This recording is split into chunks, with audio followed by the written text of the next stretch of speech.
Sir ये मेरे चाचा लड़के ने अपनी मम्मी को, दर्शन को और अपने फादर को दिनेश को, अपनी सिस्टर को उर्वशी को और मेरी दादी थी उनको सबको मर्डर कर दिया। ऊपर जाके देखा तो गेट बंद था, गेट खुलवाने की कोशिश करी, गेट नहीं खुला। सुबह हुआ था उसकी मम्मी के साथ झगड़ा। मम्मी बता रही थी हमारी सास, हम छत पे बैठे थे ऊपर कल।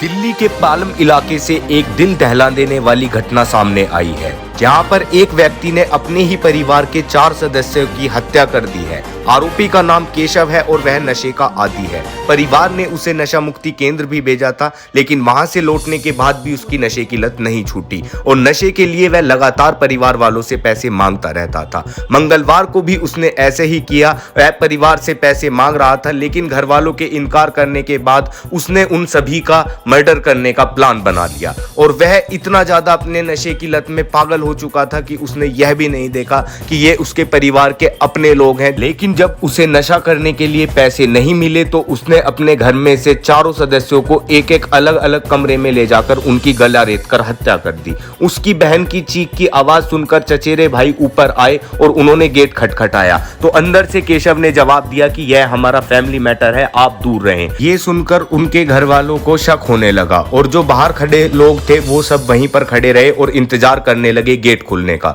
लेकिन जैसे ही गेट खुला केशव वहां से भागने की कोशिश करने लगा। उसे लोगों ने पकड़ लिया और अंदर जाकर देखा तो वह दृश्य बहुत ही दर्दनाक था। वहां पर 4 लोगों की लाशें पड़ी हुई थी जिनकी गला रेत कर केशव ने हत्या कर दी थी। बताया जा रहा है केशव किसी प्राइवेट कंपनी में गुड़गांव नौकरी करता था, लेकिन उसकी नौकरी कोई स्थायी नौकरी नहीं थी। 1 महीने पहले नौकरी छूट जाने के बाद से केशव घर पर लगातार पैसे मांगता रहता था। घटना की पूरी कहानी उन्हीं के परिवार के लोगों से आगे वीडियो में सुनते हैं। सर ये मेरे चाचा लड़के ने अपनी मम्मी को, दर्शन को और अपने फादर को दिनेश को, अपनी सिस्टर को उर्वशी को और मेरी दादी थी उनको सबको मर्डर कर दिया। फिर सर चाचा की होगी मेरे ख्याल से 40 के आसपास और चाची की भी थी लगभग 35 के आसपास है।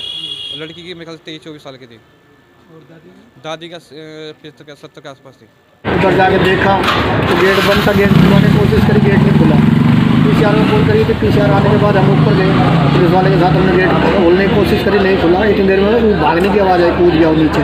तो हमने उसको पहले पकड़ा, उसके बाद गेट खुला पुलिस वालों के साथ। खिड़की में गेट के ऊपर से खिड़की खोली है, जाली वाली पाड़ के तो अंदर से कुंडी खोली है। अंदर जाके देखा तो बॉडी पड़ी है। भाई का क्या नाम था? दिनेश कुमार। और वाइफ का दर्शन। और बेटी का उर्वशी। और दादी देवी हमारी मम्मी का नाम। ये मामला जो रात का है, ये शाम का है, कोई 9:30-10 हमें तो इन बच्चों ने बताया, देवर के लड़के ने, कि रोने की आवाज़ आई थी और मैं अब ऊपर गया तो आवाज़ नहीं आ रही। कुछ कर दिया उसने लड़के ने। मन की बेटा, फिर मैंने इन्होंने बोला, देवर ने और लड़के ने दोनों ने बताया तो हम यहाँ से दोनों जने गए, हमारे बच्चे गए और पड़ोस में घंटी बजाई मैंने तो वे सब जने इकट्ठे होके गए तो जल्दी से गेट तोड़ने लगे। वो गेट तो टूटा नहीं, वो सापट पे से जो जाल है उसमें से कूदने की आवाज़ आई उसकी, हमने भाग के पकड़ लिया। वो सुबह हुआ था उसकी मम्मी के साथ झगड़ा। मम्मी बता रही थी हमारी सास, हम छत पे बैठे थे ऊपर कल 3 बजे तक, तो कह रही थी इसकी मम्मी का और इसका दोनों का झगड़ा हुआ है, पैसे मांग रहा था। उसकी मम्मी ने नहीं दिया, मेरे सिर हो रहा है कि पैसे दे नहीं तो मैं मारूंगा तुझे। कह रही मैं कहाँ से दूँ पैसे, पहले तो मैं किराएदार से लेके देती थी, अब वो भी चले गए खाली करके, इसकी वजह से मैं कहाँ से दूँ। मगर मम्मी मेरे पास भी नहीं है पैसे। कह रही थी लाली तू दे दे, मन कि मेरे पास तो नहीं है पैसे। दो तो बाथरूम में पड़ी थी। हम गए तो दोनों मम्मी पापा बाथरूम में डाल रखे थे और दादी को करवट ले डाल रखी थी, जैसे कि सो रही है वो, उसको ऐसे कर रखा था।